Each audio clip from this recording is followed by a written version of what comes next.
The straights are back at it again.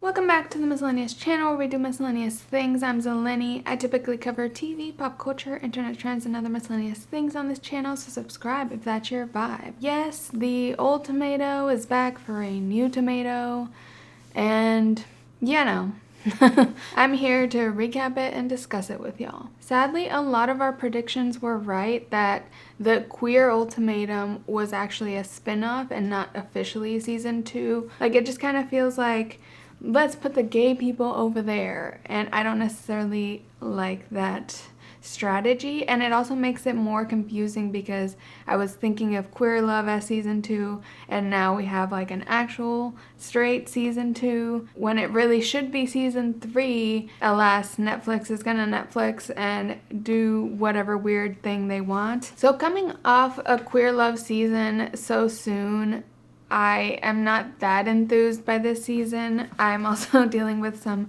health struggles right now, and I'm really glad I was able to even make this video because I was like bedridden a week ago. So I'm happy to be here, but I'm not that enthusiastic about this season, so sorry about it. Also, we have so much to cover today because Netflix decided to drop 8 episodes all at once and then do the finale reunion a week later, and then that's the end of the season. My theory is that like Netflix didn't love how this season turned out, and they're just trying to push it out as a warm-up to Love is Blind, because I was getting so stressed. As y'all know, the Ultimatum and Love is Blind videos are my biggest on my channel, and I was looking ahead at my schedule. Ultimatum premiered August 23rd, and then I assumed it was gonna drop in 3 weeks, like all the new Love is Blind Ultimatum seasons do. And then Netflix was set to release Love is Blind 4 After the Altar on September 1st, so that was gonna overlap with season 2 of Ultimatum.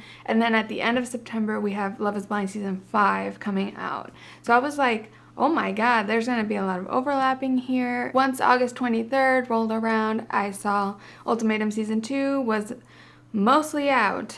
There were 8 episodes to cover. So this video is definitely going to be more of a bird's eye view, maybe not breaking it down scene by scene like I do sometimes for these, but for that you can blame Netflix for dropping 8 episodes on me. And also it kind of gave me the impression that maybe Netflix doesn't think it's a great season. There was not a lot of promo for it. Also, the episode lengths were shorter. In this season they're more like 35 to 45 minutes. And the After the Altar for Love is Blind 4 is coming out literally like 2 days after the finale for this, so I don't know, I just get the vibe that Netflix thought this was not a great season of the Ultimatum. I mean, it's also like such a bizarro concept, like we always say. It's gonna be really hard for like couples to choose a new person over like the person they came in with, and it's just a silly concept. So let's dive in. And if you're wondering if it's worth watching, I mean, clearly I don't think that highly of this season. There is one gag that was pretty big in the first 2 or 3 episodes that is kind of worthwhile, but it's also very messy and controversial. So if you think that's worth watching the full season for, go ahead. This is also your spoiler alert because I'm going to be talking about what that gag is. I do wonder if at this point for the Ultimatum, do couples just like date for 2 years, like planning to be on it? Because that's kind of like a good strategy to become influencers. And especially this season, I feel like a lot of the people looked like they had agents. It's a season of the pretty girlies. Like, they are giving Barbie Land, especially Riah and Ryann. Okay, Ryann might be giving a little more Skipper to me, but you get the picture. So we arrive at the Ultimatum. The Lachey's are back. Oh joy. This kind of sent me, like, Nick Lachey was like, psychologists agree that ultimatums are not a good idea. However, we say it's the best way to get the answers you want. You didn't have to say that. Like, you could just leave that fact out of your show and just have us assume what psychologists think, but no, they decided to tell us that psychologists don't agree with this. So let's get the elephant in the room out of the way, and that is Lisa and Brian, who were our couple that did not make it through the first few episodes. Props to them because they gagged me. It's kind of hard to surprise me in these shows, but like, what? I freaked out when the thing happened, the thing was announced. But backing up, like, they were laying the groundwork that Lisa was a bit jealous. She had the audacity at the beginning to say, like, oh, I get an appropriate amount of upset. We saw later that was not the truth, Ellen. I thought it was going to be this slow burn thing that, like, you know, over time Lisa was going to crack. But it took all of 2 seconds for Brian to have a conversation with Riah, another woman in the experiment, and Lisa just lost it. I think I enjoy my reality TV more when it's on the lighthearted side, and Netflix makes it really hard when they keep endorsing, silently enabling physical violence between couples and not saying anything about it. A little bit before the changeover dinner, when they're in the dating phase of the experiment, Lisa has this big fight with Brian because she sees Brian talking to Riah, which is, you know, the point of the whole show. We've seen 2 seasons of it. It's how the show runs. It is what they signed up for. And she hits Brian, yells at him, has a whole breakdown, keeps calling Riah that Hooters bitch, which was a little funny, but it was rude. So Lisa's just unhinged at that point. She is like disrespecting the other contestants and becoming physically violent. And Brian, we gotta give it to him. He stayed really calm and collected during that fight. He was fighting and arguing back, but like stayed very calm. And he keeps telling her, like, you're doing the most, and she's like, no, I'm not. Like, she just keeps completely denying that she is overreacting. It's like very gaslighty of her, toxic for sure. I was just very disappointed with how Netflix handled it. Producers didn't really step into the fight till the very end. They did take her away, but it took a long time for producers to step in. She had run around everywhere at that point, and so you could see them in the background scrambling. There's a guy with a laptop in the back. But anyway, Netflix had no kind of disclaimer at the end about domestic violence or like a hotline number, anything. And it's interesting because way later in the season, they do put a disclaimer at the end of the episode for a different thing, which we'll get to at that part. But like, we can see that Netflix and the Ultimatum know how to put a disclaimer when something questionable is happening on screen. I don't think I'd be as mad about it if we hadn't just had the fiasco of the Queer Love season, where at the reunion, information came to light about Mildred and Tiff and how Mildred was like arrested for domestic violence, yet production did not care and didn't step in, didn't put a disclaimer, didn't give any kind of consequences to Mildred. It has been revealed, I think now, that production did know about the arrest and the domestic violence, yet they still invited Mildred and Tiff to like be in the same room, which is really disrespectful to the victim of the violence. I'm very confused about what message Netflix, and I keep saying Netflix, but it's like Netflix, the production company, which I think is Kinetic Content, and the Ultimatum. What message are they trying to send about physical violence? The only message I'm getting is that it is okay if you're heated and really love the person or whatever. I'm really annoyed that I'm just trying to have fun, watch TV, and I have to like now talk about domestic violence, which is a really serious issue that I'm not an expert in. So I don't know, just disappointed all around, and I kind of wanted to quit watching the season after that happened, especially because it kind of seemed like they were gonna keep them on, and after this happened, they still had them be going on dates, which is fine for Brian. For Lisa, I was like, why are you still going on dates with the other men who just saw this unfold? Like, who's gonna want to be in a trial marriage with her? It was very confusing. Once we get to the dinner, we get the the twist. We see that they're not there, and I was like, thank God they are gone. We don't need them on the show. But then Nick Lachey announces that Lisa is pregnant now. And I was just like, are you fucking kidding me? Like, why do people procreate? I forget that that's a thing. I was gagged and confused because now they weren't ready for marriage, clearly, and they shouldn't be ready for marriage from what we saw. Now they're just like, we're having a kid. And then they show a scene with them like talking about it, and they're like, yay, we're having a kid. And I was just like, what? You weren't ready yesterday to get married. Now you're gonna bring a human into the world? I don't understand. I hope the best for that kid. I don't even know what to say. There you go, Vanessa. There's your baby. So because they were gone from the show after that point, I was like, fine, I'll keep watching. From that point forward, the season became a pretty generic season of Ultimatum. So first I'm going to talk about each couple that came in. Then I'll talk about trial marriages, and then the couples coming back. Again, blame the format because they make it so convoluted to recap. Let's start with Antonio and Roxanne. Roxanne, my perfect telenovela villain. So ambitious. And no, she is not the most outstanding partner. I would argue she's not a great romantic partner, but she has been kind of fun TV, and I always appreciate that person in the cast that like keeps it a little more real, or just like says their honest thoughts. So Antonio was actually the one who gave Roxanne the ultimatum, and Roxanne is just so obsessed with her career, and I just don't understand people like this. Maybe if I had a passion that I cared about, I would know, but I don't. But I just don't understand the workaholic mentality. That could never be me. But she puts career above all else.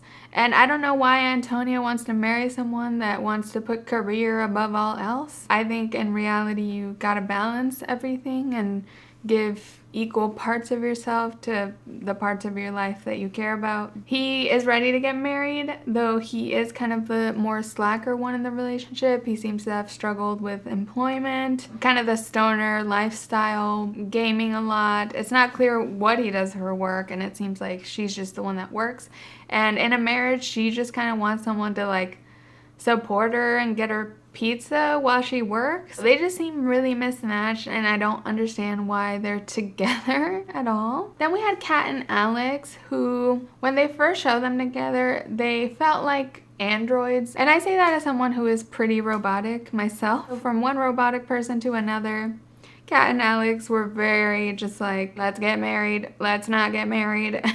I feel bad because I did really enjoy Kat later on in the season, and we'll get to that.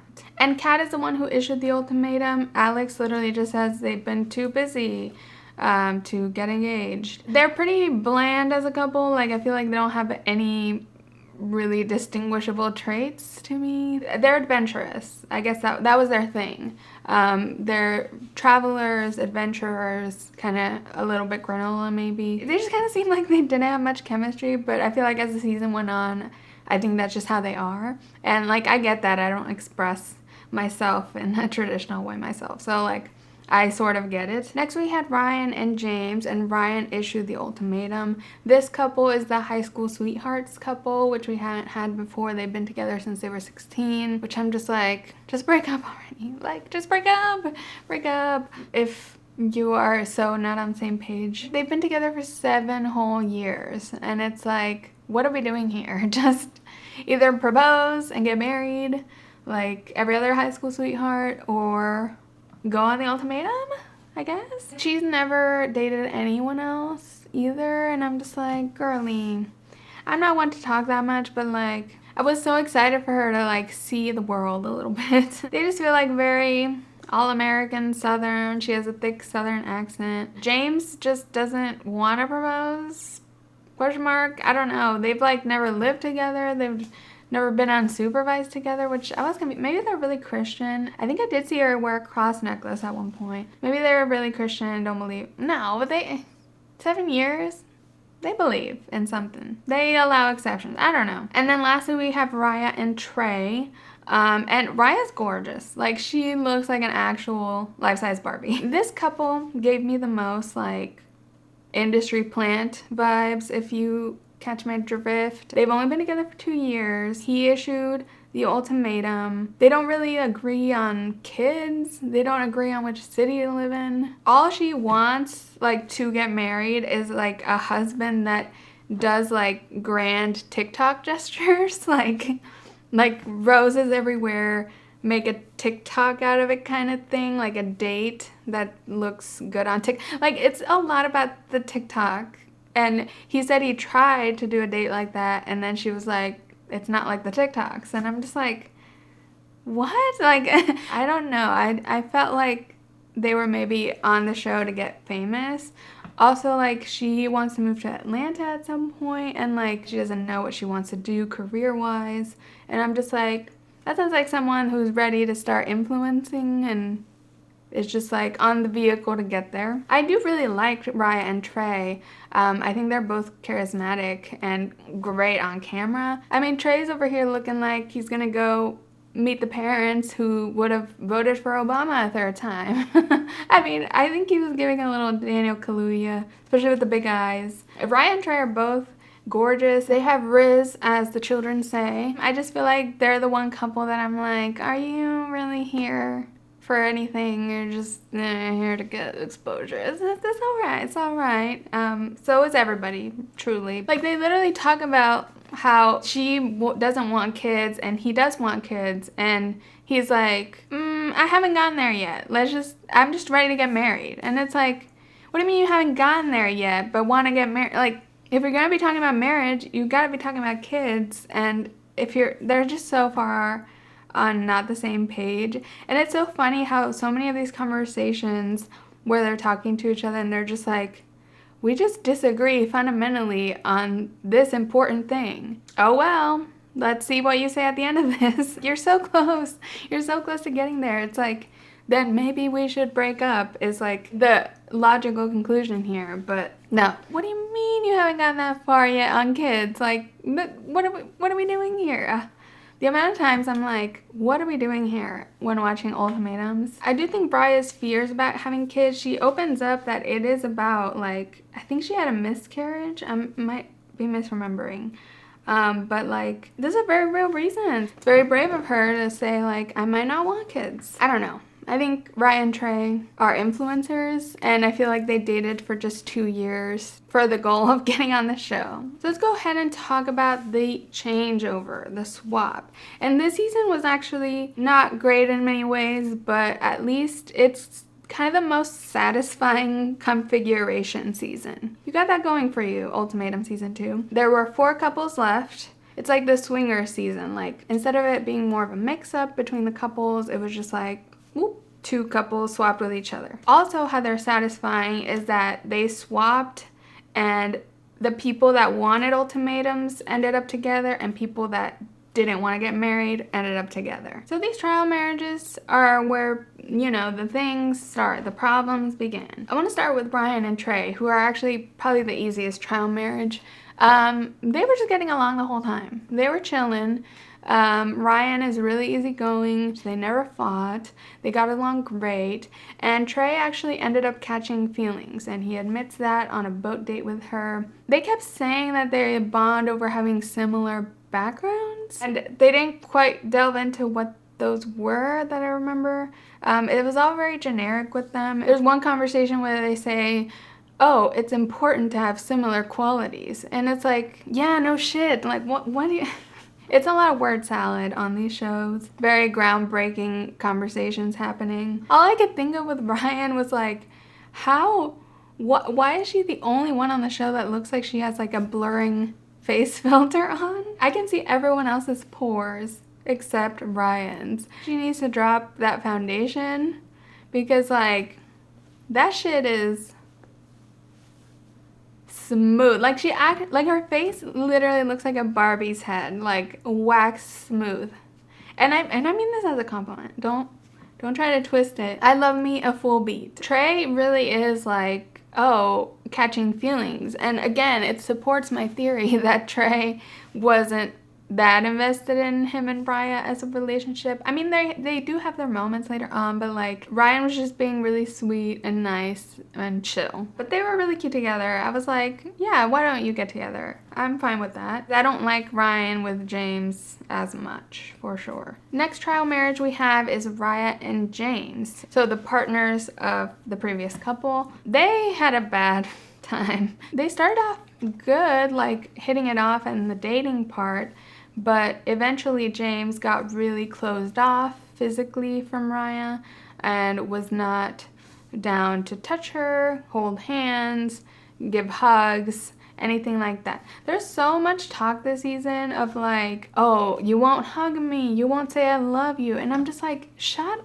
up. If we're having these arguments, like, why are we talking about marriage? Like, if you can't even say I love you to your partner, this is not marriage. And that was kind of Riah's point. I mean, I do understand, like, with a trial marriage, it's weird, and that's why this concept is dumb. You know, you came in with someone, and they're still your partner of many years, and you're not gonna want to cheat on them or, like, blur the lines. We had just a little finger action last season and caused a whole ruckus, but literally James, like, the first night of the trial marriages, he has a breakdown and is sad about letting Ryann go. Ándale, cabrón. Then why didn't you propose this whole time? Hello? Ugh, I can't.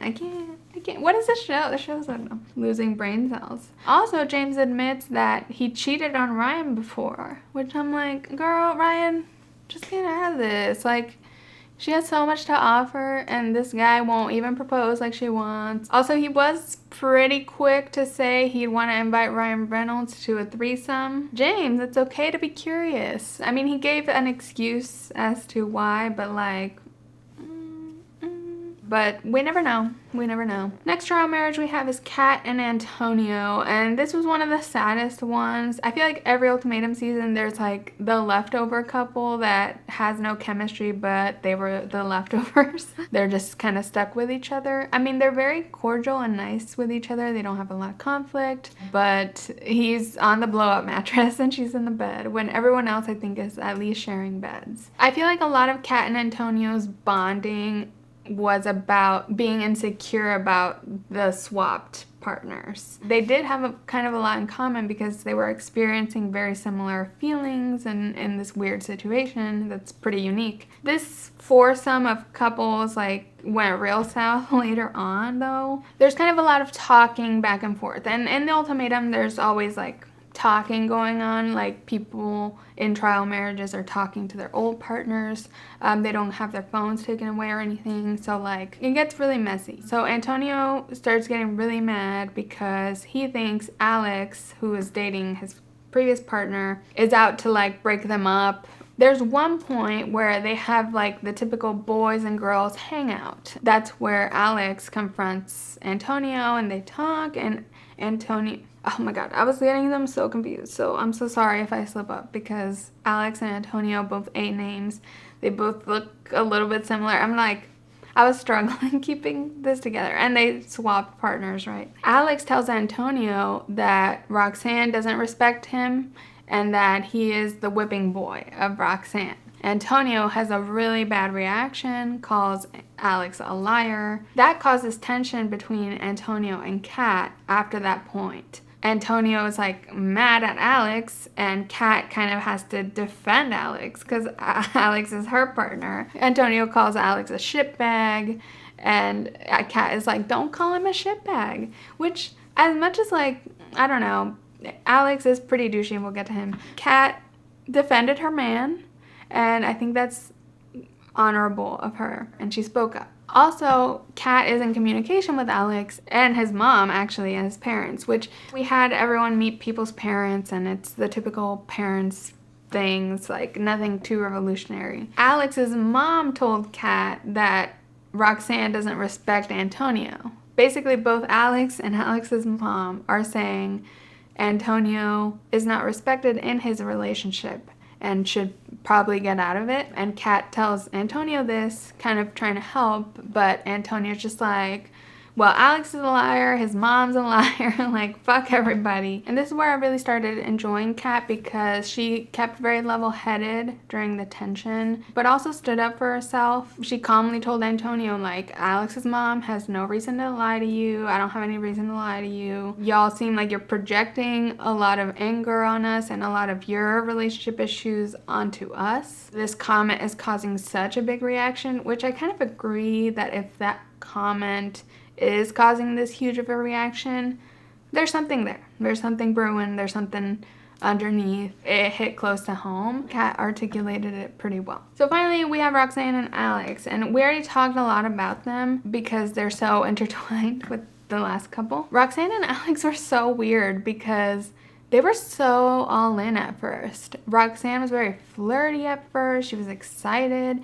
Alex was even like excited for Kat to date Antonio. It kind of felt like he was glad to get rid of her. Like, yay, I'm gonna date this girl now. Don't take a drink every time they say they challenge each other, because oh my God, that's all they would say about each other. And they said it so many times that I was like, is that what you want in a relationship, for it to be challenging? I know what they mean, like intellectually stimulating or something, but like they just argue and have really strong opinions, and it's exhausting. And it was weird with them because seemed so strong. Like I thought they were gonna run off and get married, straight up, until they had the boys and girls separate hangouts. Roxanne and Alex were complaining a lot about each other. Alex was saying Roxanne is exhausting, it's so difficult to be with her 24/7. Roxanne was over here complaining like Alex is fake, he's inauthentic, he doesn't appreciate the beauty of a woman. Roxanne was so funny at the girls hangout. Like, I gotta give it to her. It was funny. Roxanne was telling Kat, like, you deserve better than Alex. Like, dump his ass. I liked how everyone who was, like, swapped and they talked one-on-one with, like, the boy talked to the boy and the girl talked to the girl of every coupling. Everyone was so chill with each other and was just like, yeah, he's annoying and he does this. Kat was talking about how Antonio watches conspiracy videos, which, oh my God, I was like, oh no, this man. And Roxanne's like, yeah, I fucking hate that. I fucking hate that he does that. I think the way Alex delivered the news that Roxanne doesn't respect Antonio, that he's a whipping boy, like, he did it in a douchey way.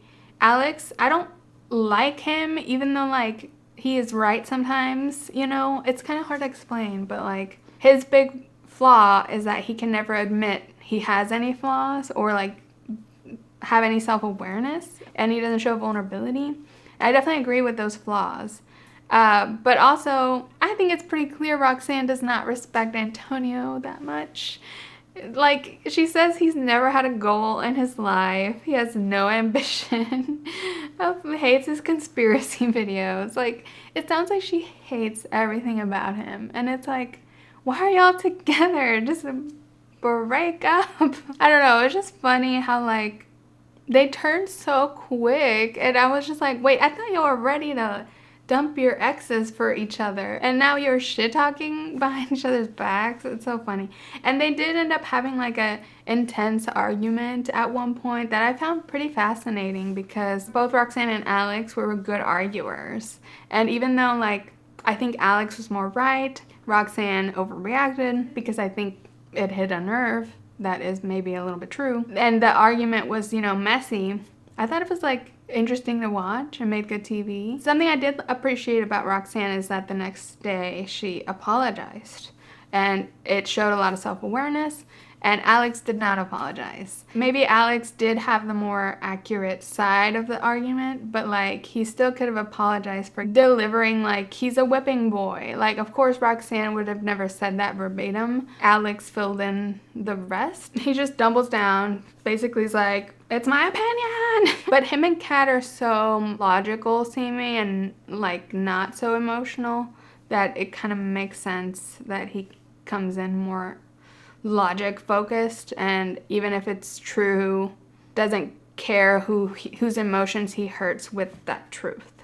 So finally we have the changeover again, where they go back to do trial marriages with their original partners. Nobody had sex for the first trials, which I think is pretty common in the Ultimatum, because that's kind of hard to come back from with your old partner. Also, at this changeover dinner, why is Roxanne looking like Isabella? So yeah, let's start with Antonio and Roxanne coming back. Oh, they're hard because I feel like they bonded a lot over being like attacked by Alex. They seemed like kind of cuddly at first, but then they're just having these issues about like Roxanne not saying I love you and not expressing love, and it's like, why are you together if you can't say I love you to each other? Like, it just seems like such petty little things to be arguing about when you're considering something as like serious and formal as marriage. I don't have any hope for them for the finale. I don't think they should be together. Like, they seem at different points in their lives. Roxanne literally says that, like, we're at different points in our lives, at different points in our careers. They seem to just have nothing in common. Like, nothing. Zero. I can't think of one thing they had in common. And it was so weird because with Alex, Roxanne was like, I could see marriage. I could see how marriage could make us like a power couple. We're both career focused, because that was their thing. Like, Alex and Roxanne were so obsessed with career and ambitious. So Roxanne really liked that. So she's really down for marriage with someone ambitious until a certain point where she finds him very annoying and fake, whatever. But with Antonio, she's like, I don't know about marriage. So I'm like, I hope they just say no. But the ultimatum has been the most confusing for me in the final decision day, because the people I don't think are going to make it, and the people that, I don't know. It could go either way. And final note on Roxanne, like, there were moments in her trial marriage where she's like going to bed with like a full beat. That cat eye is tattooed on her face. Let me know where I can get that done myself. I would love that. It's so funny. Like, a cat eye, always. We did not see Roxanne once without a cat eye. And it's kind of fierce. She's my fierce novela villain. I already know she's probably going to be really hated, but like, she makes good TV. I'll give her that. Next trial marriage we have is Kat and Alex. They both also kind of bonded on the other side of like all the conflict with Roxanne and Antonio. They both believe like Roxanne doesn't respect Antonio very much. They're having similar issues though with the I love you stuff. Like, Kat is just like, can you just express your love more? And Alex is like, I'm working on understanding why you need that. Honestly, I could see them saying yes just because they both seem so logical minded. And Alex did have a redeeming moment. I just don't like him, but like later on when they're meeting with his parents, he says Kat is strong. She's just calm about it. And it seems like his experience with Roxanne like showed him what he had, which was kind of the point of this. It seems to have worked for him a little bit to respect Kat more, because yeah, I feel like because Kat is soft-spoken and chill and nice, like everyone just thought of her as like a doormat or like people pleasy or something. But no, she showed multiple times that she can like speak her mind. She can defend her stances. She's just a little more quiet about it, but like she knows herself. Antonio tried to say like, oh, you don't know yourself and all these things, because she said like she's still figuring herself out a little. Everyone, I feel like, was just projecting opinion. And as a quiet person, like, people always just assume things about you. Being quiet doesn't make you weak, and I will stand by that. And I was so obsessed with Kat's friends, her best friends. And that scene was so powerful, like I actually teared up, because her best friends talked to Kat and Alex together. Her best friends are like grilling him, are saying like, why aren't you ready, being very upfront. And there's one point where her friend Allie, I believe, says, Kat will be fine. She has us, but you need to figure out what you need to do. And I'm just like, just that line of like, she will be fine if you break up. She has us. That is so beautiful and like such true friendship. And like, I'm not joking when I tell you like that kind of sentiment from a friend can save a life. And I know it's dramatic, but like, I don't know, it's just like a kind of support that is so important. Good for Allie, good for Maria. I think those are the best friends. Like, and it made me really love Kat this season, because if she has friendships this strong, it's very admirable to me. And like, her friends were honestly like, I don't think Alex is the one, and that's their gut feeling. I'm on their side. So I hope Alex and Kat say no at the proposal, but they're one of the ones I could see it happening for. Next we have Ryann and James, and oh boy, I mean, James is saying that he decided like at choice night that he wanted to be with Ryann, and they had to do the whole trial marriage thing. Even Vanessa calls him out like, why all of a sudden? Why weren't you ready to propose before then? James and Ryann end up having like a really intense argument one night, and it's very unplanned, it seems like, because it's just like the black and white night cameras that catch it. Something about her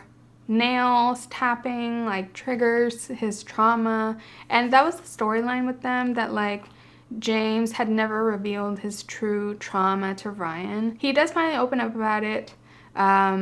It relates to self-harm when he was growing up, and that included times when he was already dating Ryann. She never knew. I did appreciate that at the end of the episode, they put a disclaimer. So now that makes me think more that Netflix is endorsing physical violence with couples if they're pregnant or love each other or whatever. We see they're perfectly capable of putting a disclaimer, yet they don't do it for something that I view as just as serious. Because yes, the violence we saw, maybe Lisa didn't like harm Brian physically, but like it's a slippery slope with physical violence, and every show I've ever watched has a zero tolerance policy for violence. I remember Top Model, which is kind of a trashy show, had a fight once, they removed somebody. Are You the One? They had a fight once, they removed somebody. I do think it's gender stereotyping. Society doesn't like respect masculine victims as much as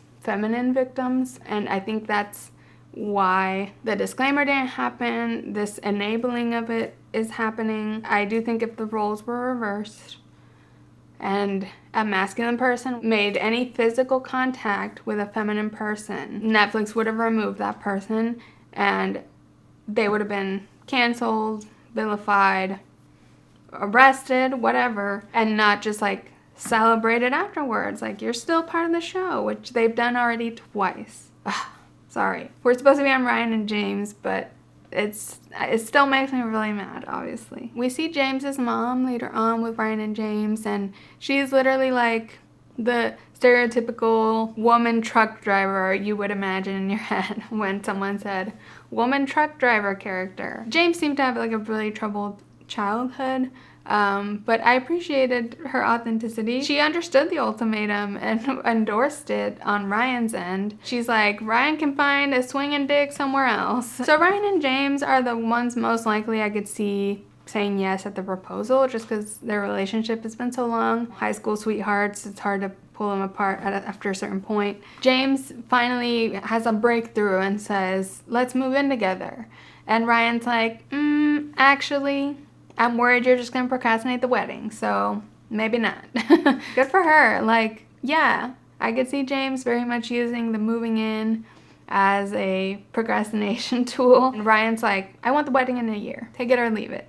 So I appreciated her putting terms, because I think that's like important. You're already here doing ultimatums and putting contractual weird terms on things, so might as well make the terms clear of the contract. I could see them saying yes. I don't prefer it. I think Ryann should sow her oats.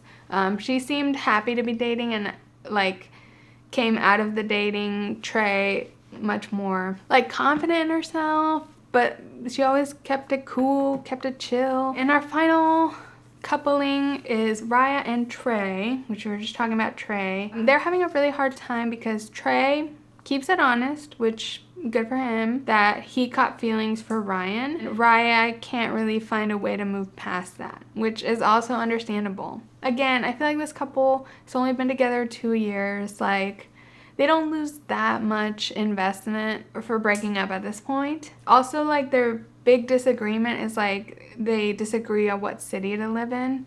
Riah really wants to move to Atlanta, and Trey wants to live anywhere but Atlanta. So they just seem incompatible. Like, she wants to move to Atlanta without even a plan. I do think Atlanta is a big like media hub, and would be a great place to be an influencer. And I think that's her reasoning. Who knows, maybe she has hidden talents where she's gonna try acting or modeling or music, and Atlanta's like a great city for that, aside from like New York and LA, of course. I don't know. I think they're just gonna go their separate ways. Or maybe they'll get engaged and then break it off later at the reunion. I love Riah's gold glitter nails. She was wearing them when they met up with the sister. And it was funny, the sister was kind of more on Trey's side. The sister didn't know that they had said I love you to each other. And I'm just like, they're so early in their relationship that like, they just got nothing to lose. Just what are we doing here? I love the sister. She was spilling some tea, and she kind of exposed that their sex life was difficult, or they had problems in the bedroom, and Riah admits to her she might want some more kinky stuff. She even gets in a plug for Netflix show about decorating like a sex room or something. The sex isn't good. You want to live in different cities. You don't agree on kids. It's over. It's over. It's over. I think they should say no. I feel like I could see them getting engaged, then breaking it off by the reunion. If they are trying to be influencers, I feel like that would be a good strategy to like get people excited and talking about them, and then drop a bomb at the reunion and just say, oh, we drifted apart. But maybe not. We'll see. I'm telling y'all, my predictions, I don't trust them. It could be anything with these shows, and that's the only thing I've learned. So those are all our couples. I don't know what fantasy land the Ultimatum is living in, because it's just a silly concept. One of the contestants literally says, like, I think it's Alex actually, says, marriage is the best thing that could happen to a person. Even divorced people would say marriage is the best thing that happened to them. Have you met a divorced person? I guarantee you that is not what they say. I think that's a good quote to end on and sum it up. The Ultimatum is just living in its own world. The fun thing about it, I guess, is that we never know what's going to happen next. So that's the Ultimatum Season 2 recap. Take it or leave it. Next week, the finale and reunion drop just by themselves. And I'm kind of thinking I might want to try live streaming it and my reaction and commentary. I'm not sure yet because I still need to figure out a lot of the technical side of it. It's gonna be more chill, more low-key than these videos. But there's been a lot of content lately that I feel like it's like a one episode thing that I don't feel like making a whole huge video about. But I also want to like enjoy it with y'all in real time. Because something like the Ultimatum finale and reunion, it's like, it's just a lot of decisions happening and just like a lot of shocking moments. So I think it'd be fun to explore that live. There's a lot of unknowns with that. I could flop just as bad as the Love is Blind live reunion. I will make a community post on my page. If you're subscribed, you have access to that. So I'll try to warn a couple days in advance if I am going to live stream. To be honest, I don't have like a big enough audience where I think live interactivity would be that poppin' at this point. I kind of just wanted to do it live and then have that footage and then cut highlights or something. I also have to get around like copyright ID, so it's very to be determined. But like I feel like the Ultimatum finale is good for this. I kind of want to watch like the last episode of Riverdale with y'all like on live because I haven't kept up with that show, but I watched the first season. There's also a choose your own adventure rom-com dropping on Netflix, and I feel like that would be cool live because maybe if there is anyone in the chat viewing, we could make decisions together. I don't know. But that's all very like contingent on how I can live stream copyrighted content while adhering to fair use. It's a lot, so just stay tuned. If that happens, I will post about it here on YouTube. Let me know your thoughts on the Ultimatum Season 2. Are you enjoying it? How does it compare to previous seasons of it? I think the queer one blew all of them out of the water, and I don't really enjoy the Ultimatum concept that much, so I think Love is Blind works so much better. Please like this video and subscribe to my channel if you enjoyed. I put out new videos whenever I feel like it about TV, pop culture, internet trends, and other miscellaneous things. And you can follow me at Miscellaneous on Instagram or Twitter to find out about new videos, or just turn on the bell notification here on YouTube. Thank you so much for watching, and I'll catch you in the next one. Bye!